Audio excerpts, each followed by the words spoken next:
The camera technology available today is varied and quite amazing. With a reasonably priced digital mirrorless camera body like the used Sony a6000 we bought at an online auction, great images can be made with a variety of lenses. Sure, we'd love to have the well-reviewed Sigma 100 to 400mm Sony E-mount telephoto lens, but right now its price tag is just a bit beyond our budget. So we decided to get that same reach with some other equipment for far less money.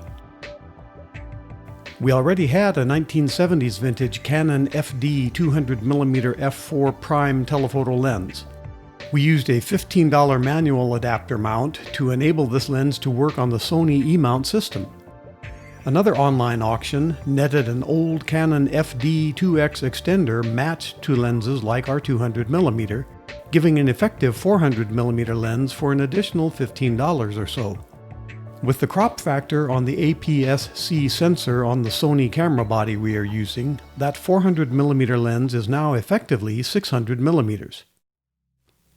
We made these images using an inexpensive K&F Concept 55mm multi-coated UV filter at just under $7. Some anecdotal evidence suggests this helps tame some of the chromatic aberration common to lenses of bygone eras, but some photographers question this and skip this step.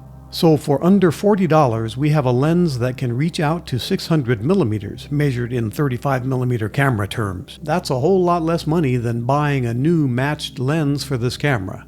No argument that fantastic Sigma 100 to 400mm lens made for the Sony E-mount would top this in many ways.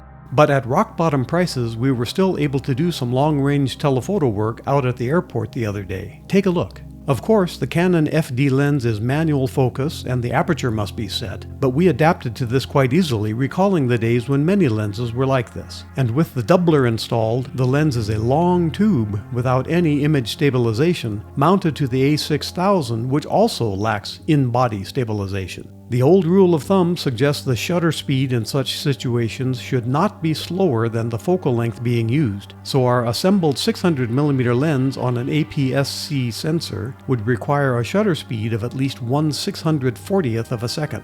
We shot most of these images at that speed. The final PSA 737 was at 1/800th of a second. Yes, that does not allow for much propeller blur, but the extremely long focal length imposes its own demands on good image making. Are these images the equivalent of the best images achievable from modern optics?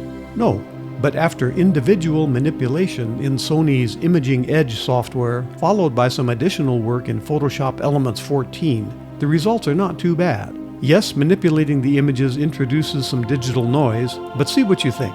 And you may be better than we are at hand-holding a lens combo like this while tracking moving aircraft, or maybe not.